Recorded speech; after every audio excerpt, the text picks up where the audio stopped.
नमस्कार दोस्तों, स्वागत है नॉवल वर्ल्ड पर। पिछला भाग बेहद रोमांचक था और आज हम कहानी को और आगे बढ़ाने वाले हैं। तो चलिए शुरू करते हैं अगला भाग। इसीलिए वो तुरंत मुड़कर अपने बॉडीगार्ड्स को आवाज लगता है, देख नहीं रहे? ये लड़की इतनी देर से मेरी इतनी इंसल्ट कर रही है और तुम लोग अभी तक पीछे ही खड़े हो जाओ। इस लड़की को सबक सिखाओ, इसे भी तो पता चलना चाहिए ललित की बेइज्जती करने का अंजाम क्या होता है।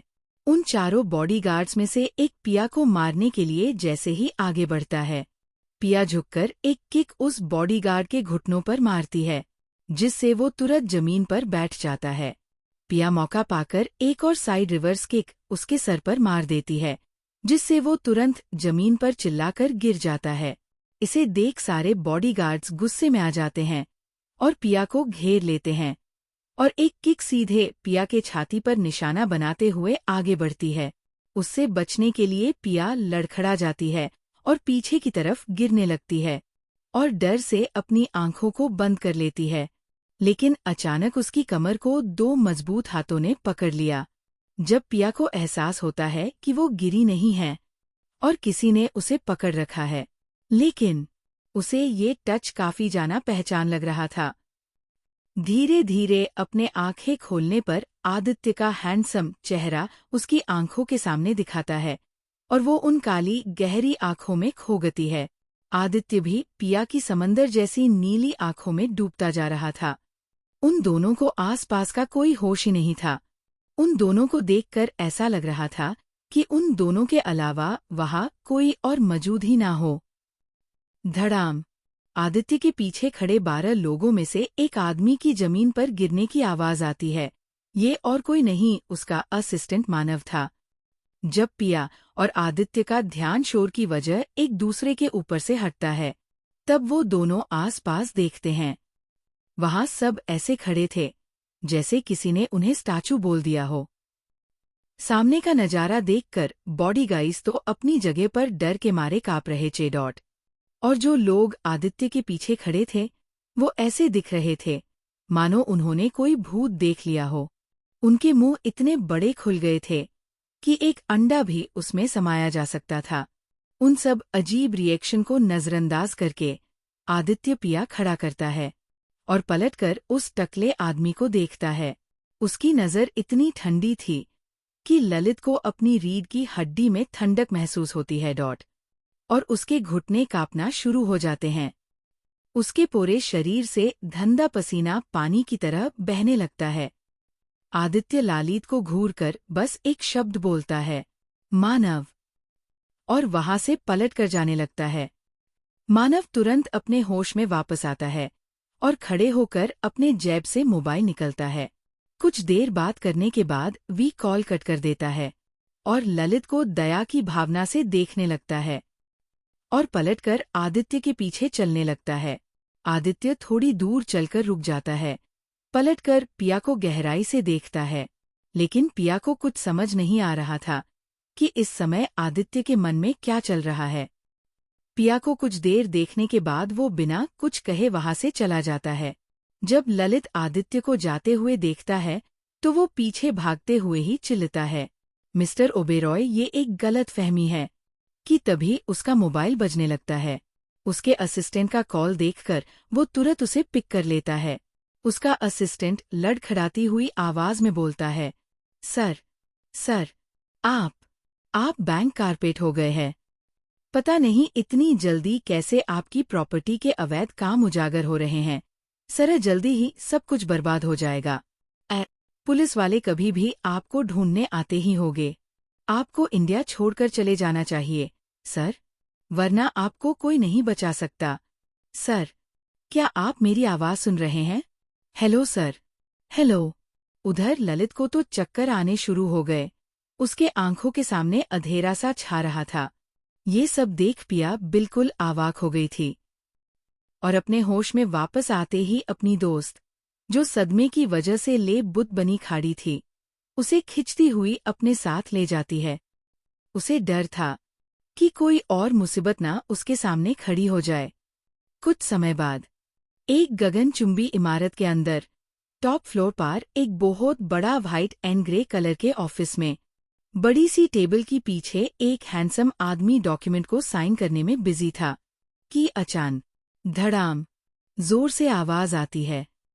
आदित्य ने सर भी ऊपर नहीं उठाया। उसे पता था उसके केबिन में इस तरह केवल एक ही इंसान आ सकता है। ब्रो, मुझे पता चला कि आज आपने खुद आगे बढ़कर एक लड़की की छुआ, लेकिन आप तो किसी और लड़की को पसंद करते हैं ना, जिससे आज आप मिलने वाले हैं। लेकिन ब्रो, ये हो क्या रहा है? पहले कहा आप एक भी लड़की को हाथ नहीं लगा सकते थे, और आज कल आप लड़कियों के साथ रहने के किस्से बड़े सुन रहा हूँ। जापकी बीमारी अचानक ठीक हो गई क्या? बोलो ना भाई। आदित्य अपनी भौं को सुकोड़ कर कार्तिक को जवाब देता है। वो दोनों एक ही है। कार्तिक आदित्य की बात सुनकर अपनी आंखें बड़ी करके उसे ही देखने लगता है। क्या ये वही लड़की है जिसने आपके गाल पर किस किया था और आप उस बेबी किस से उसके प्यार में पड़ गए थे? भाई, मुझे तो इस पर विश्वास नहीं हो रहा है। वो आदमी जिसके आगे पीछे लड़कियां घूमती रहती है, वो एक आम लड़की के बेबी किस से सिड्यूस हो गया? कहीं उस लड़की ने इससे ज्यादा कुछ और कर दिया होता तो आप क्या करते? हाँ, ये सुन आदित्य एकदम से शांत हो जाता है, लेकिन थोड़ी देर में वो अपने आप को कंट्रोल करता है और सामने बैठे कार्तिक को घूर कर देखता है। आदित्य और कार्तिक, ये वही लड़की है जिसने आपके गाल पर किस किया था और आप उस बेबी किस से उसके प्यार में पड़ गए थे। भाई, मुझे तो इस पर विश्वास नहीं हो रहा है। वो आदमी जिसके आगे पीछे लड़कियां घूमती रहती है, वो एक आम लड़की के बेबी किस से सिड्यूस हो गया? कहीं उस लड़की ने इससे ज्यादा कुछ और कर दिया होता तो आप क्या करते? हाँ, ये सुन आदित्य एकदम से शांत हो जाता है, लेकिन थोड़ी देर में वो अपने आप को कंट्रोल करता है और सामने बैठे कार्तिक को घूर कर देखता है। क्या तुम अब अपनी नई फिल्म में निवेश को खोना चाहते हो? कार्तिक एकदम से शांत हो जाता है और थोड़ी देर बाद कहता है, अच्छा, इन सब बातों को जाने दीजिए और पहले मुझे ये बताएं कि आपने अपनी फर्स्ट डेट के बारे में कोई प्लान बनाया है कि मैं मदद करूं? ये बोलकर वो अपनी दांत दिखा देता है, फिर छोटी सी स्माइल अपने चेहरे पर लाकर कहता है, वैसे भाई, मैं जिस नई फिल्म में काम करने वाला हूँ उसकी 2 एनडी मेन लीड पिया है, तो आपको कंफर्म है कि आप अब भी अपना इन्वेस्टमेंट वापस लेना चाहते? ये बोल वो अपने दांत दोबारा दिखाता है। कार्तिक की बात सुनकर आदित्य एकदम से सीरियस हो जाता है। पहली बार उसे अपने छोटे भाई की बकवास चातों को झेलना पड़ रहा था और अब तो वो उसे धमका भी नहीं सकता। आदित्य की आंखों में अचानक से चमक आ जाती है और वो कार्तिक को देखकर कहता है, तो ठीक है, लगता है कि अब तुम्हें अपनी एंटरटेनमेंट कंपनी के मेरे निवेश में कोई चिंता नहीं है। तो ठीक है, इस बार ओबेरॉय कंपनी के निवेश में तुम्हारी कंपनी में जाने वाले निवेश में से 50% हिस्सा कट कर देता हूँ। इस बार तो कार्तिक के फेस की स्माइल जाम जाती है और वो घबराई नजरों से अपनी बड़े भाई के गंभीर लुक को घुराता रहता है, लेकिन इस बार उसकी कुछ भी बोलने की हिम्मत नहीं बची। वो तो बस कुछ भी करके अपने भाई को मक्खन लगाकर मनाने के बारे में सोचता रहा है। कार्तिक अपने भाई को देखकर झूठी मुस्कान अपने फेस पर लाकर कहता है, वो ब्रो, मैं सोच रहा था कि भाभी और मैं अब एक साथ काम करने वाले हैं, तो क्यों ना सेट पर मैं उनका ख्याल रखूं और उनके पास किसी भी लड़के को भटकने का मौका ही ना मिले। आखिर वो इतनी खूबसूरत है कि सेट पर उनके कई चाहने वाले आगे निकलकर उनके करीब आने की कोशिश कर सकते। 11 जब वो अपनी बात खत्म करता है तो ध्यान से अपने भाई के फेशियल एक्सप्रेशन को देखता है, जो उसकी बात सुनकर अचानक कठोर हो गए थे और आसपास के माहौल में भी ठंडक बढ़ते हुई सी महसूस हो रही थी। आदित्य अपने गुस्से को कंट्रोल करता है, क्योंकि पहली बार उसे अपने छोटे भाई की बात क्वांगसीग लगी थी। फिर वो अपना सर हाँ में हिलाते हुए स्ट्रेट लुक के साथ ही कहता है, ओके, और हाँ, मैं सोच रहा वह था वो तुम्हारी कंपनी के कुछ प्रोजेक्ट्स काफी इंटरेस्टिंग हैं, तो इस बार मैं ओबेरॉय कंपनी के इन्वेस्टमेंट्स में 10% बढ़ा दूंगा। लेकिन एक बात ध्यान रखना, अगर मुझे ये लगा कि तुम ठीक से ढंग से अपना काम नहीं कर रहे हो तो। इतना बोलकर वो शांत हो जाता है। लेकिन कार्तिक अपने भाई की टोन में गंभीरता को महसूस कर सकता था।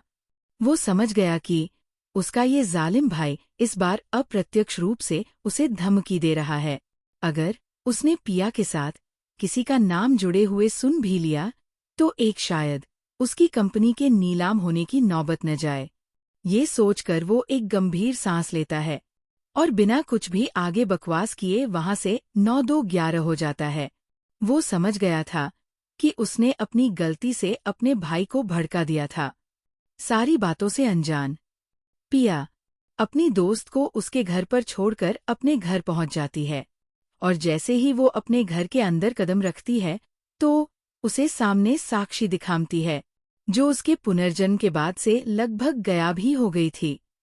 साक्षी का चेहरा गुस्से से एकदम लाल हो चुका था जब वो पिया को अपने सामने खड़े देखती है और गुस्से से अपने दांत पिसते हुए कहती है, तुमने डैड को मेरे पीछे अपने आदमी लगाने के लिए कहा था ना?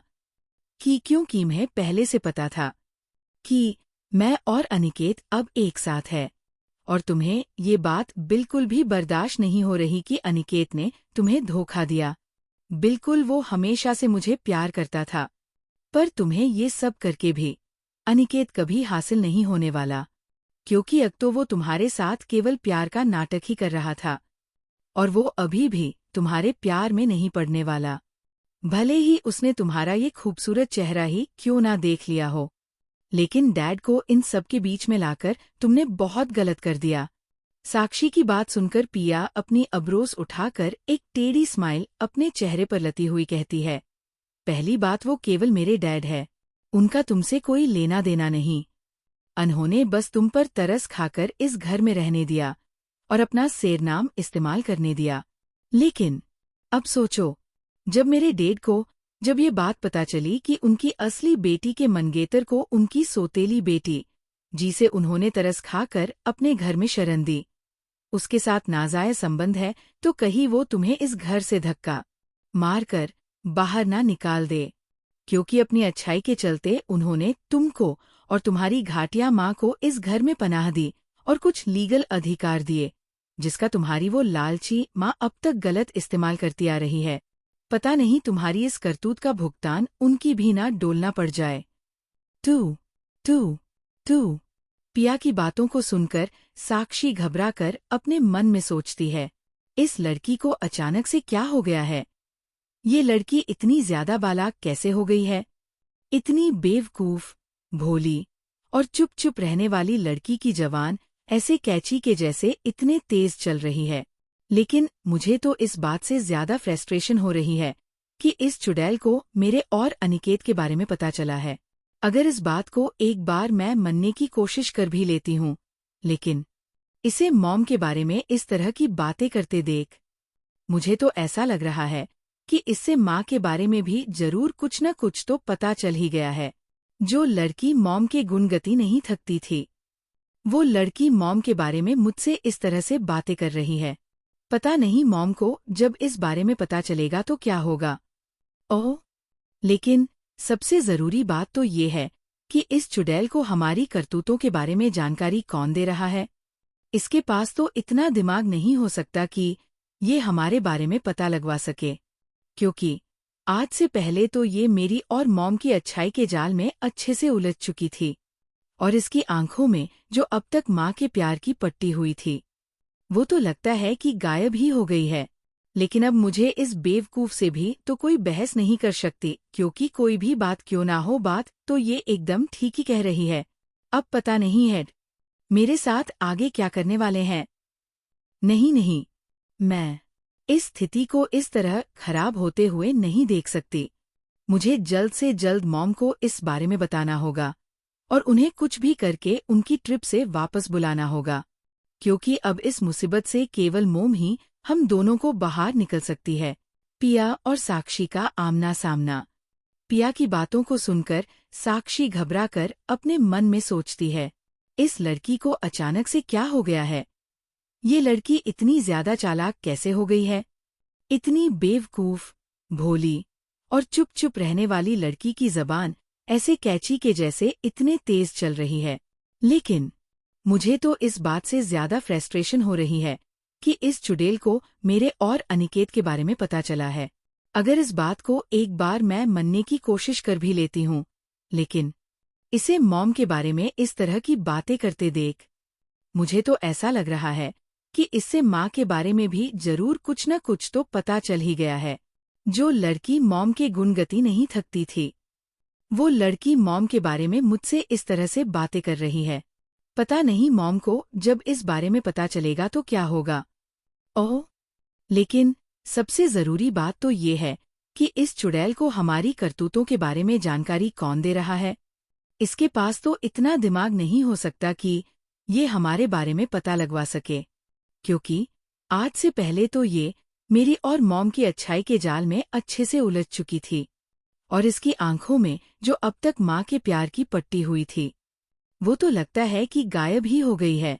लेकिन अब मुझे इस बेवकूफ से भी तो कोई बहस नहीं कर सकती, क्योंकि कोई भी बात क्यों ना हो, बात तो ये एकदम ठीक ही कह रही है। अब पता नहीं हैडा मेरे साथ आगे क्या करने वाले हैं। नहीं, मैं इस स्थिति को इस तरह खराब होते हुए नहीं देख सकती। मुझे जल्द से जल्द मॉम को इस बारे में बताना होगा और उन्हें कुछ भी करके उनकी ट्रिप से वापस बुलाना होगा, क्योंकि अब इस मुसीबत से केवल मोम ही हम दोनों को बाहर निकल सकती है। पिया जो इतनी देर से खड़ी होकर साक्षी के मन की बात को ध्यान से सुनकर मंद मंद मुस्कुरा रही थी, मन में सोचती है, मुझे पता था तुम्हारे अपने इन राजों का यूं धीरे धीरे उजागर होना तुम्हें शॉक में डाल रहा होगा, लेकिन मुझे तुम्हें इस बात को क्लियर करने में कोई भी दिलचस्पी नहीं है कि मुझे इन सब बारे में कहाँ से मालूम हुआ। मेरा तो बस अभी इतना ही प्लान था कि किसी तरह डर में आकर तुम अपनी माँ को यहाँ वापस बुलाओ, क्योंकि जो भी हो, न पिछले जीवन में और ना ही अब तक मेरे पास उस मालती के खिलाफ कोई सबूत है। लेकिन अगर वो इस घर में वापस आ जाती है तो मैं अपनी शक्तियों से उसके बारे में कुछ तो सुराग हासिल कर पाऊंगी। लेकिन पता नहीं क्यों मुझे ऐसा लग रहा है कि मालती के ऐसे बहुत से गहरे राज है जिसके बारे में मैं अपने पिछले जीवन में अपनी मौत तक भी पता नहीं लगा पाई। लेकिन इस बार मैं किसी भी तरह की लापरवाही नहीं कर सकती।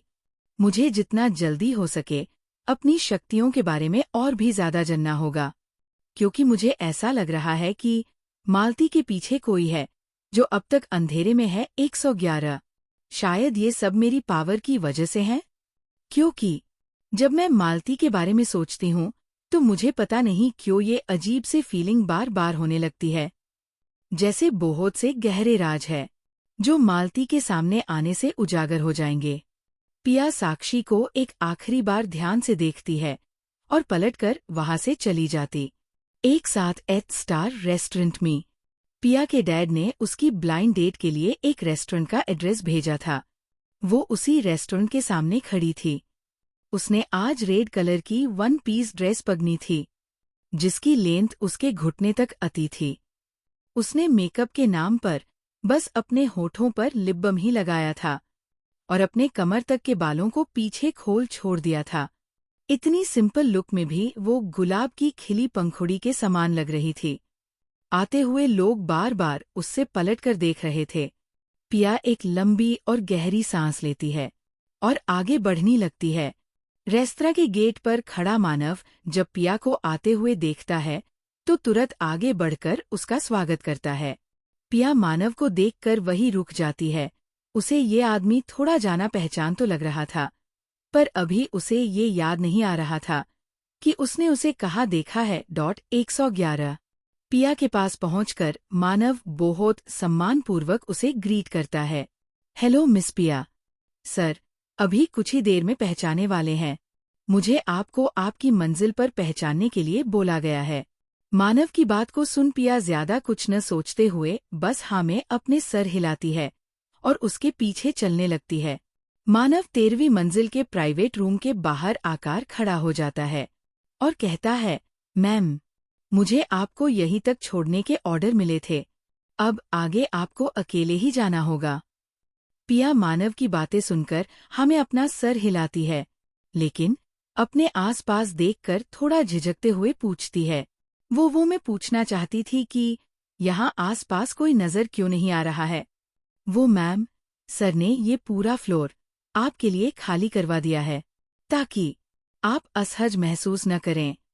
पहले तो वो पूरा रेस्टोरेंट खाली करवाना चाहते थे, लेकिन उन्हें डर था कि उनकी इस प्राइवेट मीटिंग के बारे में किसी को पता न चल जाए।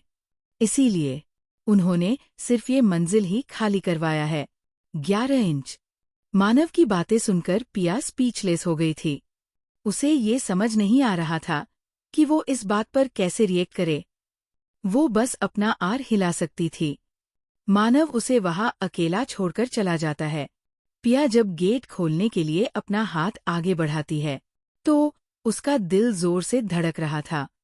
पिया एक गहरी सांस लेती हुई गेट को खोलती है और अपने कदम रूम के अंदर रखती है। कमरे में पूरा अंधेरा था, लेकिन जैसे ही पिया अंदर पहुंचाती है, बहुत सारी छोटी छोटी लाइट्स चारों तरफ जल जाती है, जैसे एक अंधेरे समंदर में लाखों जुगनी एक साथ अपनी चमक बिखेर रहे हो। ये नजारा इतना खूबसूरत था कि आचार्य से पिया की आंखों बड़ी बड़ी हो जाती है और उसको मुंह खोल जाता है। तभी एक लंबी लेकिन मर्दाना आकृति पिया को करीब जाती हुई दिखाई देती है। वो अभी तक उस इंसान का चेहरा नहीं देख पाई थी। जब वो हैंडसम इंसान पिया के ठीक सामने खड़ा होता है तो पिया के आचार्य का ठिकाना ही नहीं रहता।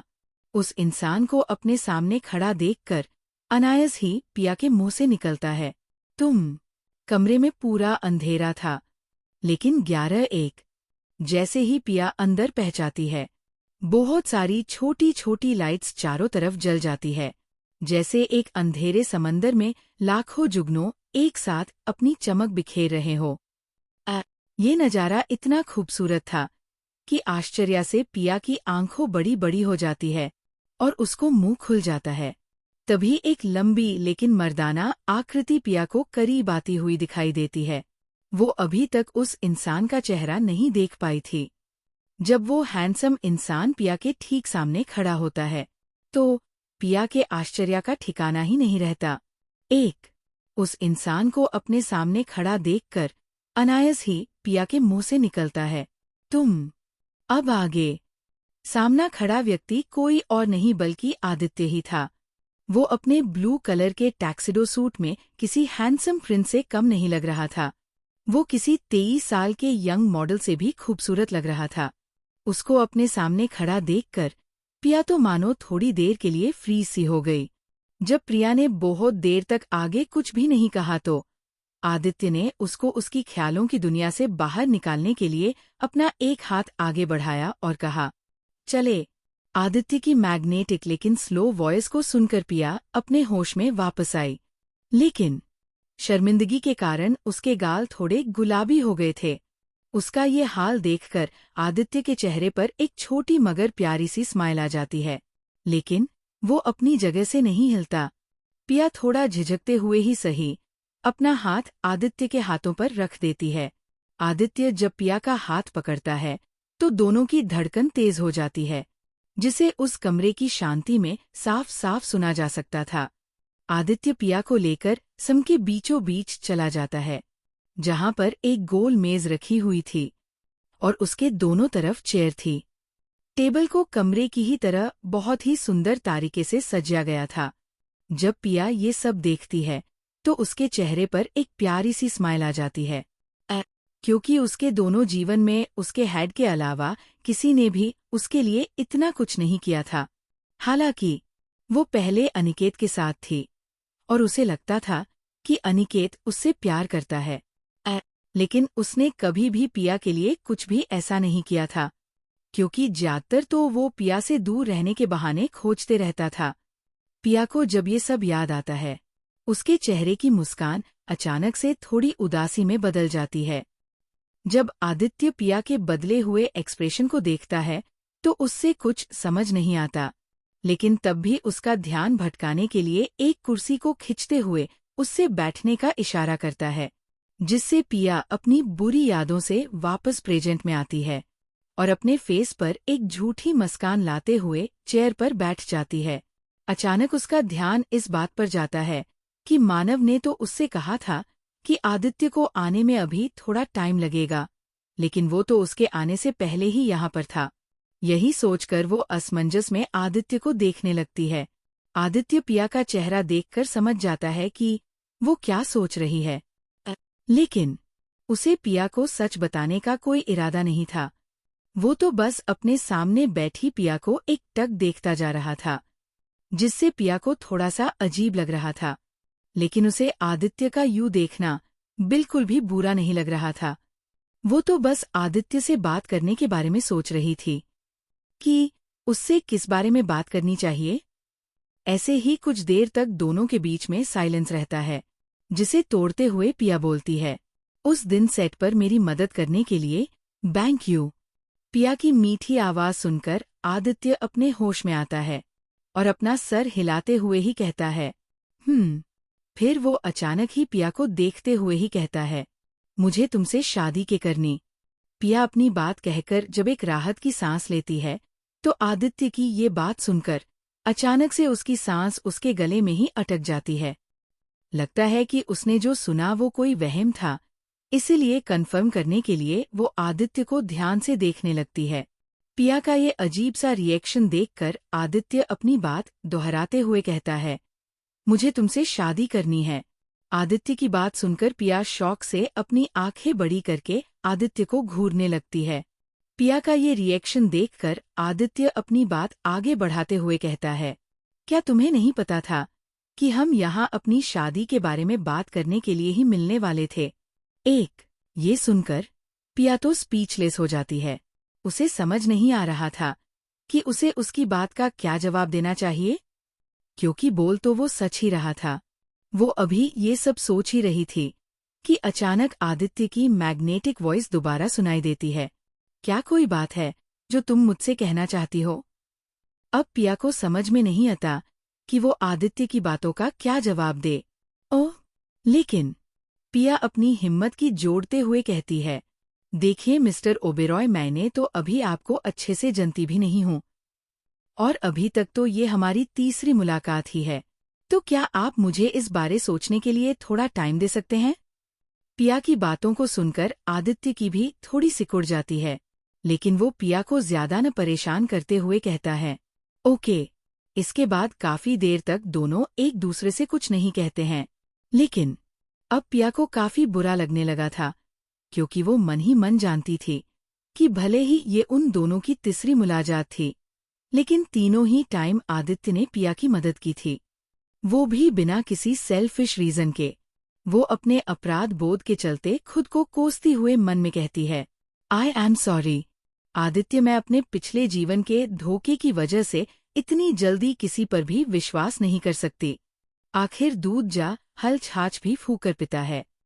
आखिर में अब पिया आदित्य का ये साइलेंट ट्रीटमेंट और बर्दाश्त नहीं कर पाती और अपने दांतों के बीच अपने होठों दबाते हुए इस स्थिति से बाहर निकलने के बारे में सोचती है और आदित्य को देखते हुए बोलती है, मुझे एक बेहद महत्वपूर्ण कॉल करनी थी, मैं अभी आती हूँ। बोलकर बिना आदित्य का जवाब सुने वहां से जाने लगती है कि अचानक आदित्य पीछे से पिया के एक हाथ को पकड़ लेता है। पेशनेट किस्से। पिया की बातों को सुनकर आदित्य की बहुत थोड़ी सिकुड़ जाती है, लेकिन वो पिया को ज्यादा न परेशान करते हुए कहता है, ओके। इसके बाद काफी देर तक दोनों एक दूसरे से कुछ नहीं कहते हैं, लेकिन अब पिया को काफी बुरा लगने लगा था, क्योंकि वो मन ही मन जानती थी कि भले ही ये उन दोनों की तीसरी मुलाकात थी, लेकिन तीनों ही टाइम आदित्य ने पिया की मदद की थी, वो भी बिना किसी सेल्फिश रीजन के। वो अपने अपराध बोध के चलते खुद को कोसती हुए मन में कहती है, आई एम सॉरी आदित्य, मैं अपने पिछले जीवन के धोखे की वजह से इतनी जल्दी किसी पर भी विश्वास नहीं कर सकती। आखिर दूध जा हल छाछ भी फूंक कर पिता है। आखिर में अब पिया आदित्य का ये साइलेंट ट्रीटमेंट और बर्दाश्त नहीं कर पाती और अपने दांतों के बीच अपने होठों दबाते हुए इस स्थिति से बाहर निकलने के बारे में सोचती है और आदित्य को देखते हुए बोलती है, मुझे एक बेहद महत्वपूर्ण कॉल करनी थी, मैं अभी आती हूँ। बोलकर बिना आदित्य का जवाब सुने वहां से जाने लगती है कि अचानक आदित्य पीछे से पिया के एक हाथ को पकड़ लेता है। अब आगे। पिया पलटकर आदित्य की तरफ देखने लगती है। इससे पहले वो कुछ समझ पाती, आदित्य ने एक झटके से पिया को अपनी तरफ खींचा और पिया इस झटके की वजह से सीधे आदित्य की बाहों में जकार गिर गई। इससे पहले वो इस स्थिति को समझ पाती, आदित्य ने पिया को अच्छे से होल्ड करने के लिए अपना एक हाथ पिया की कमर पर रख दिया और उसका दूसरा हाथ उसके सर के पीछे था, ताकि वो उसे अपने और करीब कर सके। फिर अचानक आदित्य ने सीधे पिया के नरम गुलाबी होठों पर अपने पतले होठों को रख दिया और बड़ी शिद्दत से पिया को चूमने लगा। जब पिया को अपने होठों पर दबाव महसूस होता है तो शौक की वजह से उसकी आंखें बड़ी हो जाती है और वो अपनी बड़ी बड़ी आंखों से आदित्य को देखने लगती है, जो अपनी आंखों को बंद करके बस पिया को चूमे जा रहा था। जब पिया आदित्य का चेहरा इतने करीब से देखती है तो उसे ऐसा लगता है कि मानो उसने ये चेहरा इससे पहले भी देखा हो। पिया को ये समझ में नहीं आता कि वो आदित्य से पहले कब मिल चुकी है, क्या उसके पिछले जीवन में या कहीं और।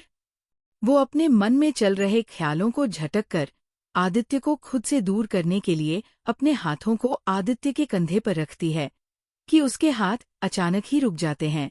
कि तभी थोड़ी देर पहले जब आदित्य देखता है कि इतनी देर किस करने में बाद भी पिया अपना मुंह नहीं खोल रही है, तो जो हाथ इतने देर से पिया की कमर को सहला रहा था, उसी हाथ से वो पिया को एक जोर की चीकोटी काटता है, जिसके हल्के दर्द से पिया की चीख निकल जाती है। जैसे ही पिया का मुंह ओपन होता है, आदित्य अपनी जीभ को पिया मुंह के अंदर डालकर उसे एक्सप्लोर करने लगता है। थोड़ी देर तक उसे एक्सप्लोर करने के बाद वो अपनी जीभ से पिया की जीभ को चूसने लगता है। उनकी किस धीरे धीरे और भी वाइल्ड होती जा रही थी। जब काफी देर बाद पिया को सांस लेने में दिक्कत होने लगती है तो वो अपने हाथों से आदित्य के कंधी पर मारने लगती। तब जाकर आदित्य इस बात पर ध्यान देता है कि पिया को अब सांस लेने में दिक्कत हो रही है, तो ना बहाते हुए वो पिया को आखिर में छोड़ देता है। लेकिन तब भी उसकी आंखों में उसका असंतोष साफ दिख रहा था। पिया और आदित्य दोनों ही लंबी लंबी सांस लेने लगते हैं। दोनों के चेहरे इतने करीब थे कि दोनों की सांस एक दूसरे में खुल रही थी। जब आदित्य को पिया की आंखों में थोड़ा गुस्सा नजर आता है तो अचानक ही उसकी आंखों में शरारती चमक आ जाती है। जैसे ही पिया गुस्से में आदित्य से कुछ बोलने ही वाली होती है कि अचानक आदित्य की एक चिढ़ाने वाली आवाज सुनाई देती है, क्या आज मुझे देख कर रही तुम अपना पेट भरने वाली हो? या डिनर ऑर्डर का कोई इरादा भी है, क्योंकि मुझे तो बहुत भूख लगी है। पिया ने जो कुछ कहने के लिए थोड़ी देर पहले अपना मुंह खोला था, वो आदित्य की इस बात पर खुला का खुला ही रहा गया। वो तो बस यही सोच रही थी कि जिस आदित्य के नाम से ही लोग डरकर कांपने लग जाते हैं, वो उससे इस तरह का मजाक भी करेगा। वो तो आदित्य की बातों की वजह से इतने शौक में थी कि वो अपना गुस्सा करना ही भूल जाती है। जब आदित्य देखता है कि पिया अब कुछ नहीं कहने वाली तो उसके चेहरे पर एक टेढ़ी स्माइल आ जाती है। उसे पिया को तंग करने में काफी मजा जा रहा था। फिर उसने अपने एक हाथ से टेबल पर रखे बेल को प्रेस किया, लेकिन इतनी देर से उनकी पोजीशन सैम ही थी। जब वेटर उनके पास डिनर सर्व करने आया तब पिया का ध्यान इस बात पर गया कि वो इतनी देर से आदित्य की गोद पर ही बैठी हुई है। शर्म की वजह से उसका पूरा चेहरा लाल हो गया, जिसे देख आदित्य को उसे दोबारा किस करने का मन करने लगा। लेकिन स्थिति को देखकर उसने उसे अपनी सीट पर वापस जाने दिया। जब पिया अपनी सीट पर वापस बैठ गई तब जाकर उसने राहत की सांस ली। इस बार उनका ये डिनर शांति से हो गया, लेकिन फिर भी पिया बीच बीच में अपनी नजरों को ऊपर करके आदित्य की तरफ देख लेती। आदित्य भी समझ रहा था कि पिया थोड़ी थोड़ी देर में उसी की तरफ देख रही है, लेकिन फिर भी उसने इस पर कोई प्रतिक्रिया नहीं दी। वो तो सिर्फ अपने खाने पर फोकस करता रहा था, लेकिन उसकी आंखों में उसकी खुशी साफ देखी जा सकती थी। जब उन दोनों का डिनर पूरा हो गया तो पिया ने तुरंत खड़े होकर कहा, डिनर के लिए शुक्रिया मिस्टर ओबेरॉय, लेकिन अब काफी लेट हो चुका है तो मुझे जाना होगा। पीयू और आदि। जब वेटर उनके पास डिनर सर्व करने आया, तब पिया का ध्यान इस बात पर गया कि वो इतनी देर से आदित्य की गोद पर ही बैठी हुई है। शर्म की वजह से उसका पूरा चेहरा लाल हो गया, जिसे देख आदित्य को उसे दोबारा किस करने का मन करने लगा। लेकिन स्थिति को देखकर उसने उसे अपनी सीट पर वापस जाने दिया। जब पिया अपनी सीट पर वापस बैठ गई, तब जाकर उसने राहत की सांस ली। इस बार उनका ये डिनर शांति से हो गया, लेकिन फिर भी पिया बीच बीच में अपनी नजरों को ऊपर करके आदित्य की तरफ देख लेती। आदित्य भी समझ रहा था कि पिया थोड़ी थोड़ी देर में उसी की तरफ देख रही है, लेकिन फिर भी उसने इस पर कोई प्रतिक्रिया नहीं दी। वो तो सिर्फ अपने खाने पर फोकस करता रहा था, लेकिन उसकी आंखों में उसकी खुशी साफ देखी जा सकती थी। जब उन दोनों का डिनर पूरा हो गया तो पिया ने तुरंत खड़े होकर कहा, डिनर के लिए शुक्रिया मिस्टर ओबेरॉय, लेकिन अब काफी लेट हो चुका है तो मुझे जाना होगा। अब आगे। एक। पिया आदित्य के बिना किसी रिएक्शन का इंतजार किए वहां से जाने लगी। तभी पीछे से आदित्य की कर्कश आवाज सुनाई दी, पीयू, तुम बिना अपने आदि को बाय बोले ही यहाँ से चली जाओगी? जब पिया ने आदित्य के मुंह से पीयू सुना तो वो एकदम से फ्रीज हो गई। उसके कदम जो अभी गेट की तरफ जा रहे थे, आदित्य की इस बात पर वही थेम गए। उसका शरीर थोड़ा कांपने भी लगा। जब वो पलटकर आदित्य की तरफ देखती है तो उसकी आंखें एकदम लाल हो चुकी थी, लेकिन फिर भी उसने अपने फड़फड़ाते होठों को खोला और उससे बस केवल एक ही शब्द बोल पाई, आदि। खुद को थोड़ा संभालने बाद, क्या तुम मेरे आदि हो? जब आदित्य ने पिया की आंखों में अपने लिए आंसू देखे तो उसकी आंखों में भी आंसू आ गए। पिया की बातों के रिप्लाई में बस उसने अपना सर हाँ में हिला दिया। उसे पता था कि वो अब और अपने रिश्ते को अपनी प्यारी पीयू के सामने नहीं छिपा सकता था। उसे उसका यूं अजनबियों की तरह उसे पुकारना और उससे यूं दूर दूर रहना अब बर्दाश्त नहीं हो रहा था। वो अब अपनी पीयू को वापस से खोना नहीं चाहता था। वो चाहता था कि अब जब पिया उसके सामने है तो उसे उससे कहीं दूर ना जाने दे। वो ये गलती दोबारा नहीं दोहरा सकता था। लेकिन यहाँ पिया अपने आदि को देख इतनी इमोशनल हो गई थी कि उसे इस बात से कोई फर्क नहीं पड़ता था कि आदित्य अपने मन में क्या सोचता है और क्यों हमेशा उसे उसकी बातें सुनाई नहीं देती है। जब थोड़ी देर में पिया ने अपने आप को संभाल लिया तो वो भागकर आदि के पास गई और उसे कसकर अपनी बाहों में भर लिया। वो रोते हुए अपनी सिसकती हुई आवाज में कहती है, आदि, तुम मुझे छोड़कर क्यों चले गए थे? और तुम्हारे जाने के कुछ समय बाद ही माँ भी मुझे छोड़कर चली गई। तुम्हें नहीं पता आदि, उस समय मैंने तुम्हें कितना मिस किया। अगर डैड नहीं होते तो अब तक मैं टूट चुकी होती। आदित्य ने उसकी पीठ को सहलाते हुए कहा।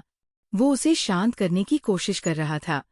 अगर इस समय किसी ने आदित्य को देखा होता तो वो बस बेहोश हो चुका होता, क्योंकि जिस आदमी को कभी भी किसी का लड़की का रोना अपने सामने बर्दाश्त नहीं होता था, वो खुद किसी आगे बढ़कर एक लड़की को शांत कराने की कोशिश कर रहा था। वो इंसान जिसने कभी अपने एक्सप्रेशन किसी को नहीं दिखाए, वो पिया के सामने अपने इमोशंस को कंट्रोल नहीं कर पा रहा था। आदित्य ने आगे कहा, मुझे आंटी की डेथ के बारे में कुछ नहीं पता था, पीयू। I am sorry. जब मैं 3 साल पहले इंडिया लौटा तो मुझे पता चला, और जब मैंने तुमसे मिलने के लिए तुम्हारे बारे में पता करवाया, तब तक तुम अपनी लाइफ में आगे बढ़ चुकी थी। इसीलिए मेरी भी कभी हिम्मत नहीं हुई तुम्हारे सामने आने की। मुझे माफ कर दो, जब तुम्हें मेरी सबसे ज्यादा जरूरत थी तब मैं तुम्हारे साथ नहीं था। I am sorry, Piu. Piya Aditya की बात सुनकर उससे थोड़ा दूर हो जाती है।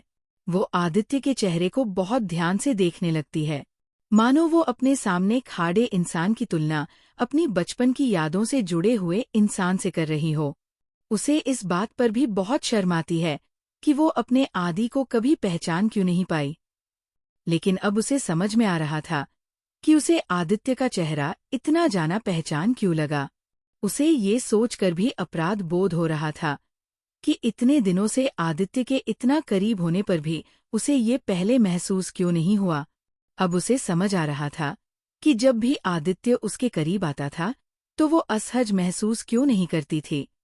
चल की अनिकेत के साथ इतने समय रहने के बावजूद उसने कभी उसे अपने पास नहीं आने दिया। जब थोड़ी देर तक आदित्य ने देखा कि पिया अभी भी बिना किसी प्रतिक्रिया के बस उससे घूरे जा रही है, तो उसे समझा नहीं आ रहा था कि वो इस बात पर हंसे या रोए।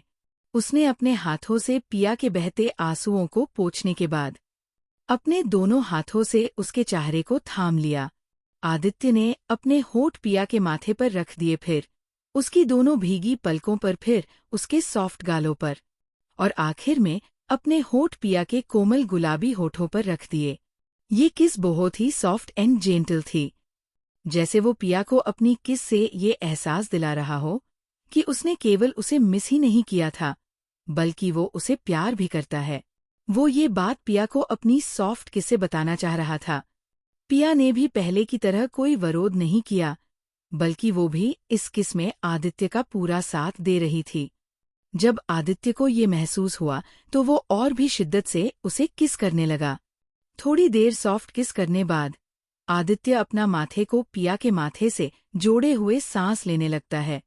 पिया को यूं ही कुछ देर देखने के बाद उसने कहा, पियू, मैं जानता हूँ कि तुम मेरे इंडिया आने से पहले किसी के साथ रिलेशनशिप में थी, और जब उस रात मैंने तुम्हें पहली बार देखा तो मैंने तुम्हारी इन नीली आंखों को तुरंत पहचान लिया था।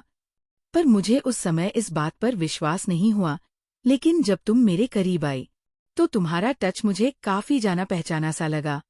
इसीलिए मैंने उस समय कुछ भी नहीं कहा था, और जब मैंने तुम्हारा नाम सुना तो मुझे यकीन होने लगा, लेकिन मैं फिर भी तुम्हें बताने में मुझे डर रहा था। मुझे लगा ये कोई मेरा वहम भी हो सकता है, या तुम केवल अपने बॉयफ्रेंड से नाराज हो और कुछ दिन बाद वो फिर तुम्हें मना लेगा। इसीलिए पहले कभी मैंने तुम्हें अपनी असलियत नहीं बताई, लेकिन तुमसे दोबारा मिलने के बाद मैं ये दुरिया और नहीं सहन कर सकता था, इसलिए मैंने ये सब प्लान किया।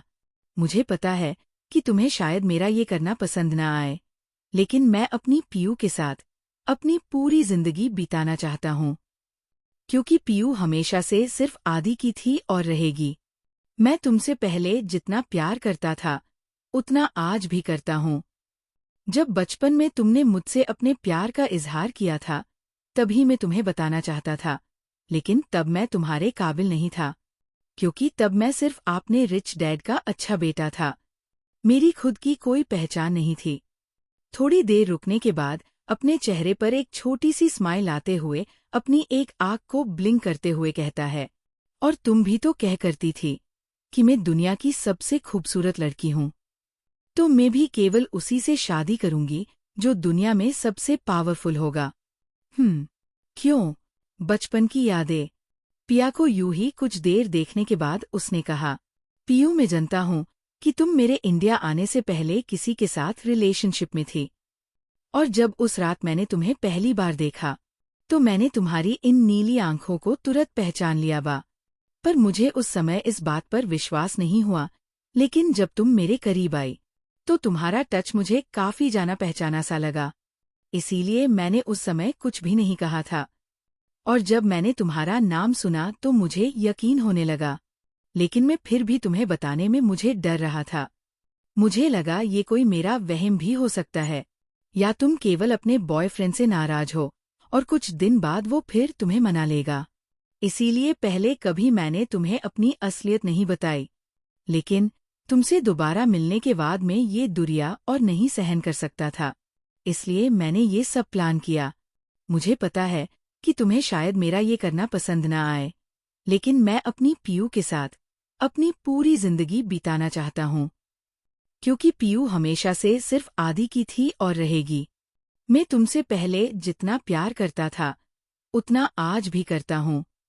जब बचपन में तुमने मुझसे अपने प्यार का इजहार किया था तभी मैं तुम्हें बताना चाहता था, लेकिन तब मैं तुम्हारे काचे नहीं था, क्योंकि तब मैं सिर्फ आपने रिच डैड का अच्छा बेटा था।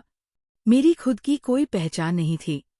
थोड़ी देर रुकने के बाद अपने चेहरे पर एक छोटी सी स्माइल आते हुए अपनी एक आँख की ब्लिंक करते हुए कहता है, और तुम भी तो कह करती थी कि मैं दुनिया की सबसे खूबसूरत लड़की हूँ। तो मैं भी केवल उसी से शादी करूंगी जो दुनिया में सबसे पावरफुल होगा। क्यों? अब आगे। एह, पहले तो वो आदित्य के कन्फेशन से बहुत इमोशन हो गई थी, लेकिन आदित्य की आखिरी लाइन सुनकर पिया का चेहरा शर्म की वजह से गर्दन तक पूरा लाल हो जाता है और वो दोबारा आदित्य की बाहों में समा जाती है। पिया मन में कहती है, आदित्य तुम नहीं जानते कि मैंने अपनी बेवकूफियों की वजह से अपने पिछले जीवन में असली प्यार को तो खो ही दिया था। शायद तुम ये भी कभी नहीं जान पाए होंगे कि मेरी मूड कैसे हुई होगी और मेरे पिछले जीवन को नरक बनाने वाले को लोग। तुम तो हमेशा से मेरा इंतजार करते रहे और मैं पागल उस अनिकेत के धोखे को अपना प्यार समझ बैठी। तुम्हें नहीं पता भाके ही मुझे तुम्हारा सरनाम न पता हो, लेकिन मैंने जेल के अखबार में तुम्हारे बैचलर होने की न्यूज़ पढ़ी थी। लेकिन अब मैं अपने असली प्यार को खुद से दूर नहीं जाने दूंगा। मैं वादा करती हूँ खुद से मैं तुम्हारा हमेशा साथ निभाऊंगी और अपने कतिलों से बदला लेकर रहोगी जिन्होंने मेरा सब कुछ लिया, यह तक कि मेरा प्यार भी। ये सोचकर पिया की पकड़ आदि पर और कस जाती है। आदित्य तो भी समझ आ रहा था कि पिया को सच्चाई का पता लगाने पर उसके मन में काफी उछाल चल रही होगी, लेकिन वो ये जानकर खुश था कि पिया ने उसे स्वीकार कर लिया है। उससे इस बात का तो भरोसा नहीं था कि जाने वो बचपन में उससे प्यार करती थी, वो अभी भी करती है, लेकिन इस्तेमाल इस बात की तो तसली थी कि पिया ने इस्तेमाल एक मौका तो दिया। उसका दिल अभी बहुत सुकून महसूस कर रहा था। उसे भी पिया को अपनी बाहों में और कस लिया। वो धीरे धीरे पिया का सर भी सहला रहा था। वो अभी अपनी बचपन की यादों में खो चुका था। फ्लैशबैक। पिया और आदित्य की माँ दोनों सबसे अच्छे दोस्त थे। जब भी पिया और उसकी माँ उसके नानू के यहाँ आती थी, तो आदित्य की माँ भी उनसे मिलने जरूर आया करती थी। जब शुरू में पिया ने आदित्य को देखा तो वो उसके गुड लुक्स को देखकर उसकी दीवानी ही हो गई थी। उसने इतना हैंडसम लड़का पहले कभी नहीं देखा था। 2 महीने तो पिया ने आदित्य को बहुत सारे गिफ्ट्स दिए अपना दोस्त बनाने की कोशिश की वजह से। वो जब भी उससे मिलती तो कहती, तुम्हारा फेस हमेशा इतना सड़ा हुआ क्यों रहता है? क्या आंटी तुम्हें बहुत सारी हरी सब्जियां खिलाती है? कोई बात नहीं, मैं तुम्हें हमेशा चॉकलेट लाकर दूंगी ताकि इसकी स्वीटनेस लगे की वजह से तुम्हारा चेहरा भी हैप्पी है।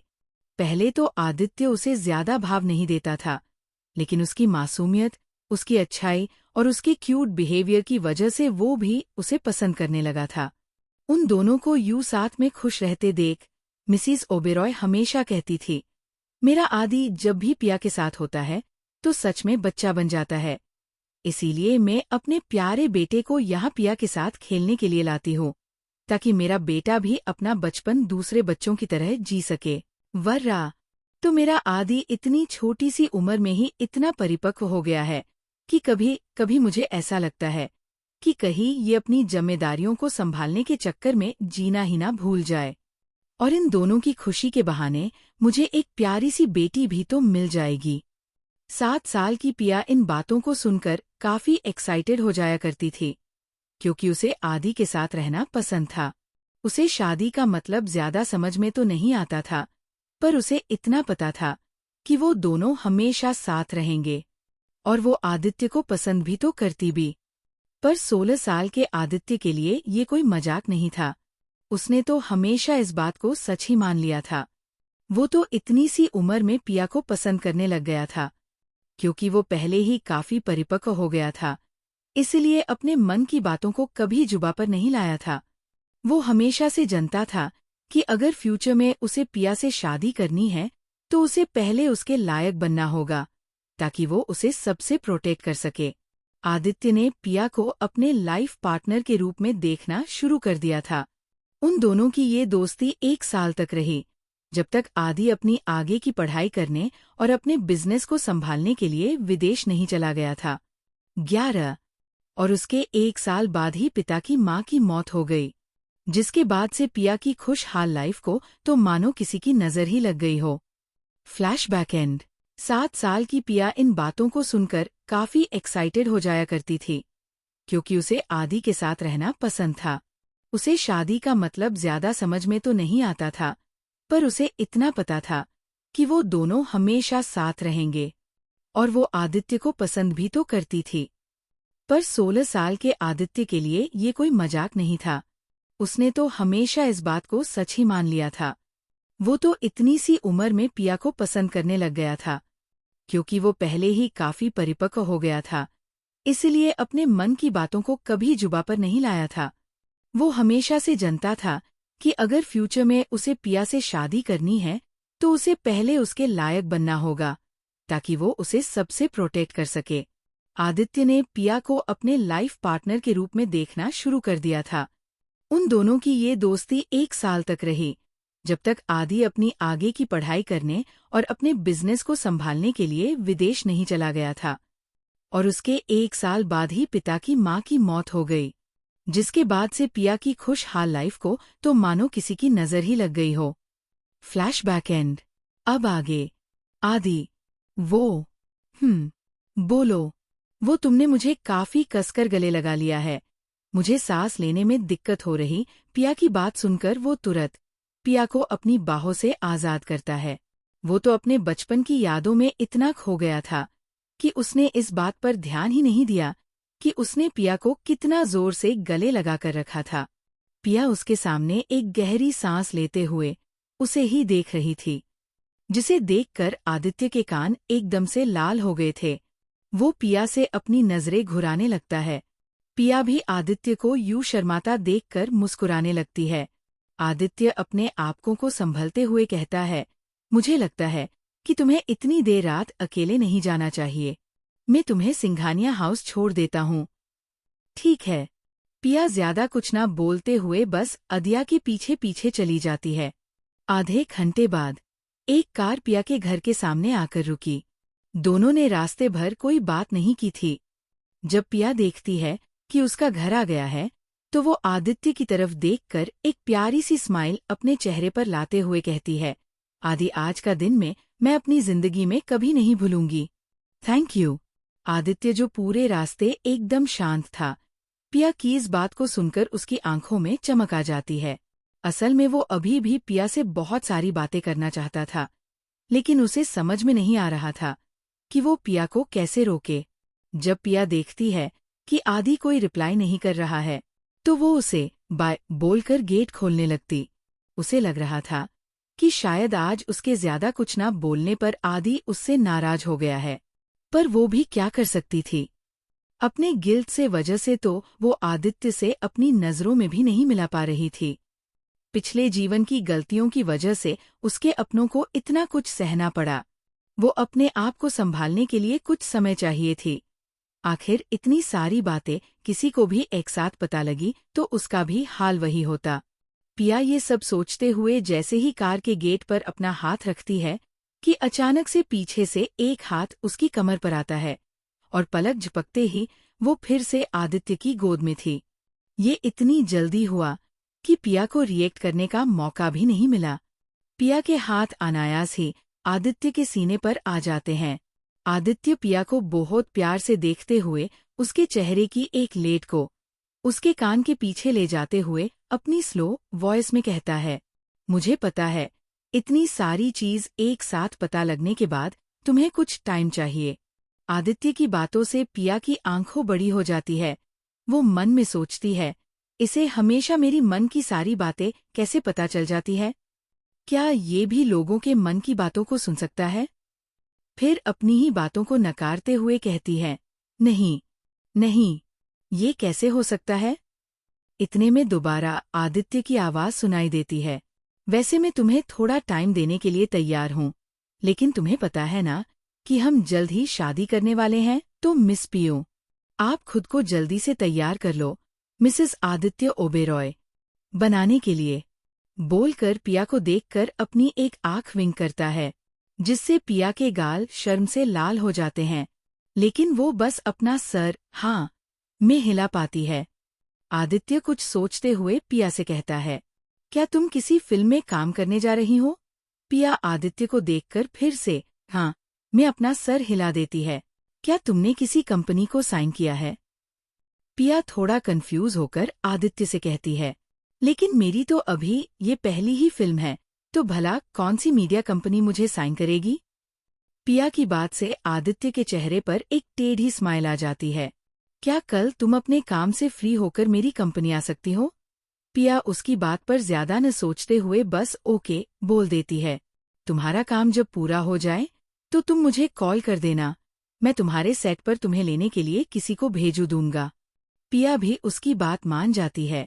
जब पिया को लगता है कि अब आदित्य की सारी बातें खत्म हो गई है, तो वो उसकी गोद से उठने की कोशिश करती है, लेकिन आदित्य की पकड़ पिया की कमर पर और मजबूत हो जाती है।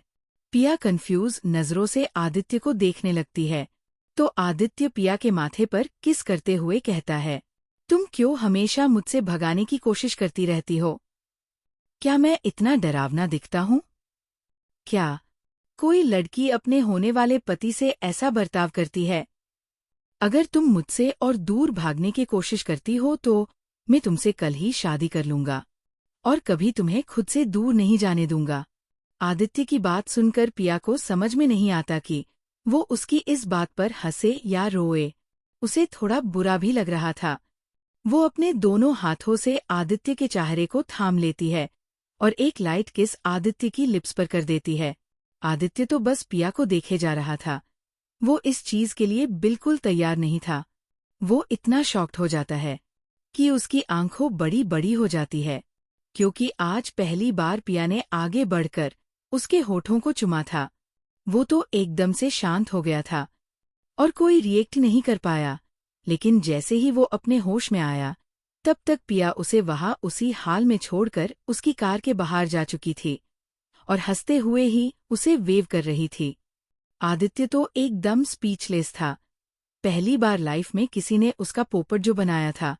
वो अपना सर हिलाते हुए मन में कहता है, ये कभी नहीं सुधरने वाली, मेरा भी टाइम आएगा, तब देख लूंगा इसे। और कार स्टार्ट कर देता है। 1111 सेट पर पहला दिन। आदित्य की बात सुनकर पिया को समझ में नहीं आता कि वो उसकी इस बात पर हंसे या रोए। उसे थोड़ा बुरा भी लग रहा था। 11 वो अपने दोनों हाथों से आदित्य के चेहरे को थाम लेती है और एक लाइट किस आदित्य की लिप्स पर कर देती है। आदित्य तो बस पिया को देखे जा रहा था। वो इस चीज के लिए बिल्कुल तैयार नहीं था। वो इतना शॉक्ड हो जाता है कि उसकी आंखों बड़ी बड़ी हो जाती है, क्योंकि आज पहली बार पिया ने आगे बढ़कर उसके होठों को चुमा था। वो तो एकदम से शांत हो गया था और कोई रिएक्ट नहीं कर पाया, लेकिन जैसे ही वो अपने होश में आया, तब तक पिया उसे वहां उसी हाल में छोड़कर उसकी कार के बाहर जा चुकी थी और हंसते हुए ही उसे चेव कर रही थी। आदित्य तो एकदम स्पीचलेस था। पहली बार लाइफ में किसी ने उसका पोपट जो बनाया था।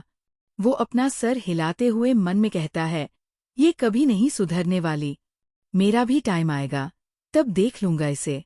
और कार स्टार्ट कर देता है। नेक्स्ट डे पिया समय से सेट पर पहुंच जाती है। आज वो बहुत खुश थी। उसके अपने डेड को अपनी और आदि की शादी के लिए हाँ बोल दिया था। वो उन्हें ये भी बताती है कि आदि और कोई नहीं बल्कि उसकी मॉम की बेस्ट फ्रेंड का बेटा है, जिसके साथ वो बचपन में खेला करती थी। उसके डैड उसकी बातों से इतने खुश थे कि वो अपनी खुशी छिपा ही नहीं पा रहे थे।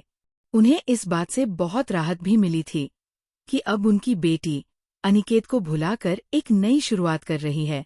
पिया भी अपने डैड को इतने दिन बाद उतना खुश देखकर बहुत सुकून महसूस कर रही थी।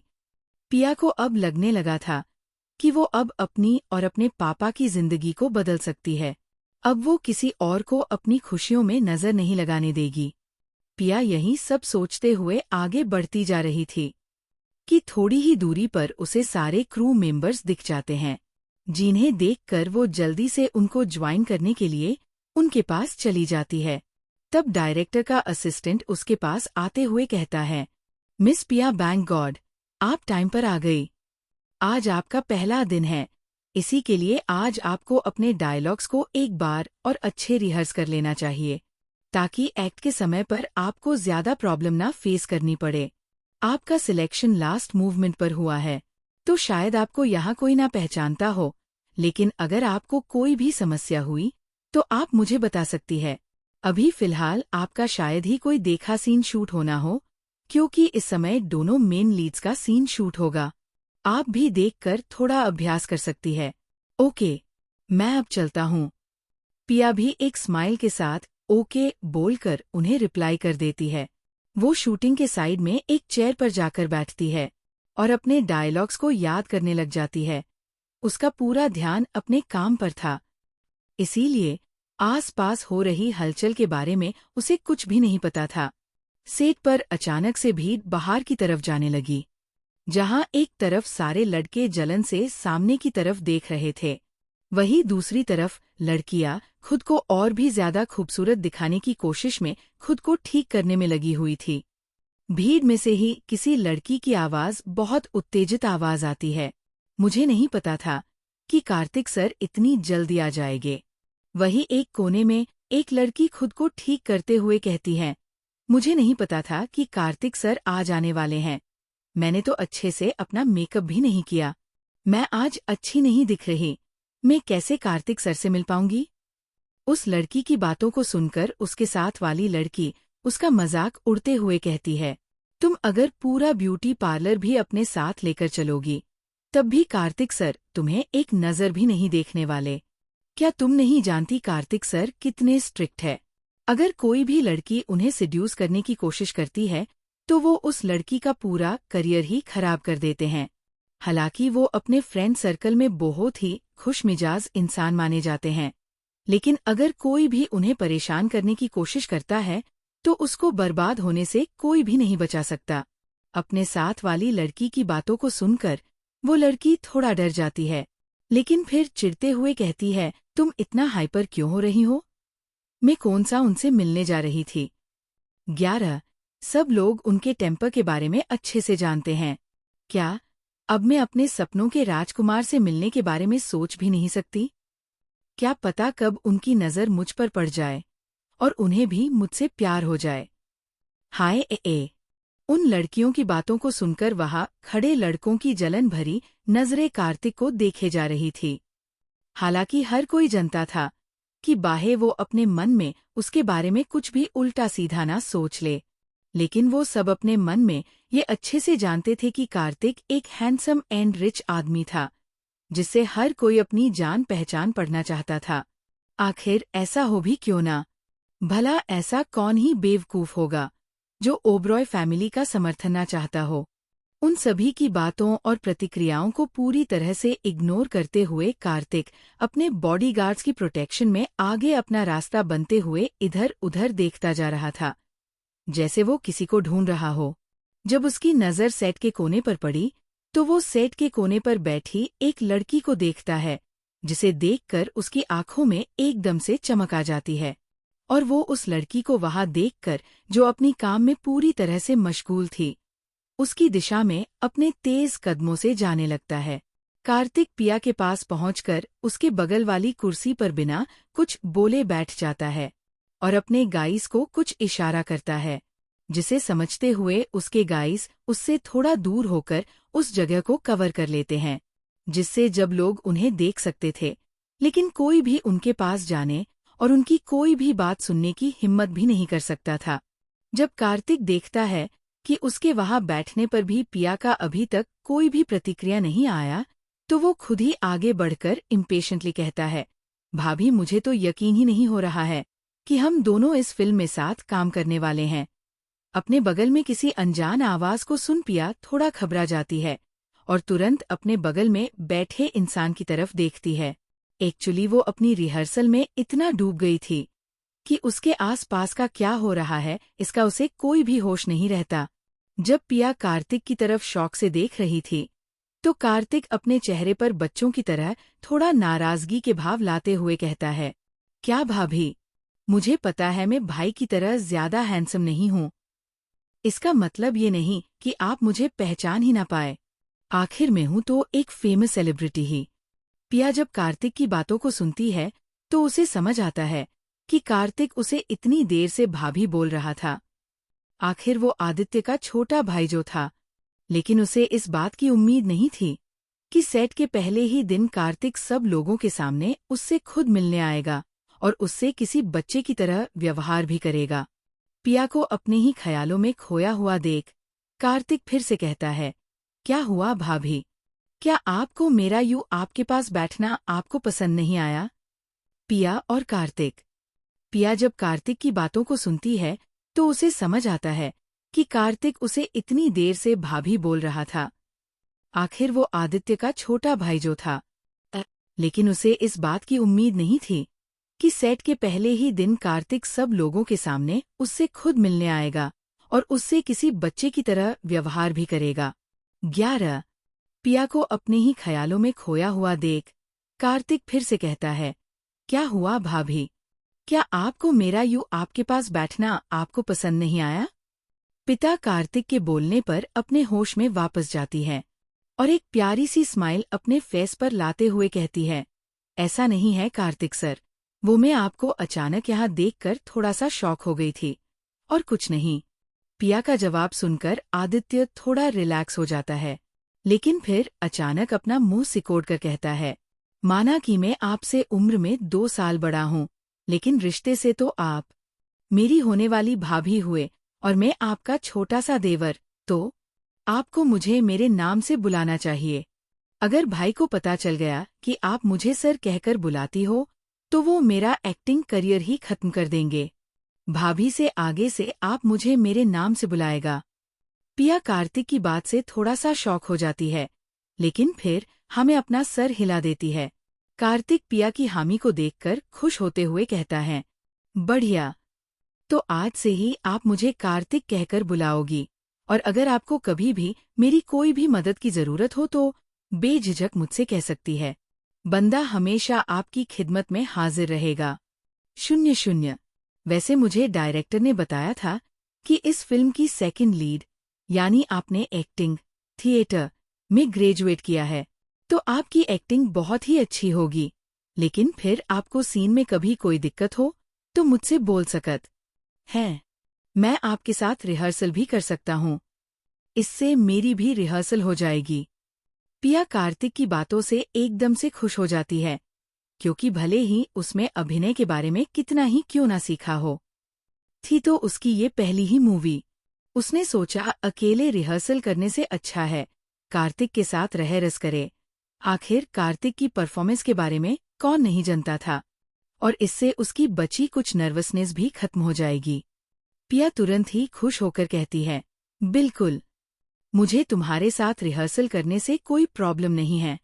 कार्तिक भी खुश होकर अपना सर हिलाता है, लेकिन अचानक से अपने आसपास देखने लगता है। जब वहां खड़ी भीड़ ने देखा कि कार्तिक अंदर आते ही सीधा एक लड़की के बगल में बैठ गया, तो सबकी शौक के मारे आंखें खुली की खुली ही रह गई। उन लोगों के आश्चर्य के लिए वो उस लड़की के साथ बैठा ही नहीं था, बल्कि हंस हंस कर बातें भी किए जा रहा था। लोग कार्तिक को किसी अनजान लड़की से इतना घुलते मिलते देखकर शौक में ही बले गए थे। भले ही वो लड़की देखने में बहुत ही खूबसूरत थी, लेकिन उन लोगों ने पहले कभी भी उस लड़की को नहीं देखा था। उन्हें लग रहा था कि उस लड़की की खूबसूरती को देखकर आखिर कार्तिक भी खुद को उससे बात करने से नहीं रोक पाया।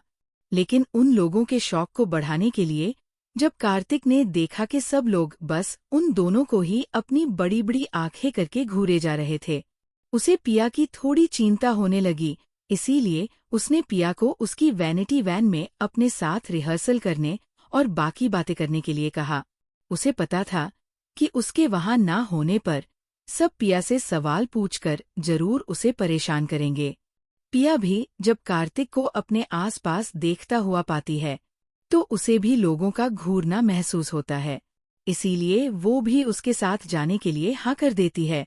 उसके सिंघानिया परिवार से होने की वजह से उसे लागों की बातों से कोई फर्क नहीं पड़ता था, लेकिन लोगों को तो उसे की पहचान पता ही नहीं थी, क्योंकि पिया जब अपने कॉलेज में थी तब उससे काफी समय पहले से ही उसने अपनी सौतेली माँ की वजह से अपनी खूबसूरती छुपा कर रखी थी।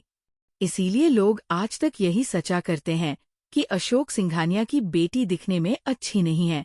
तरफ देखा तो उसे उन लोगों के मन की बातें एक साथ सुनाई देने लगी थी, जिससे उसके सर में अजीब सा दर्द शुरू हो गया था।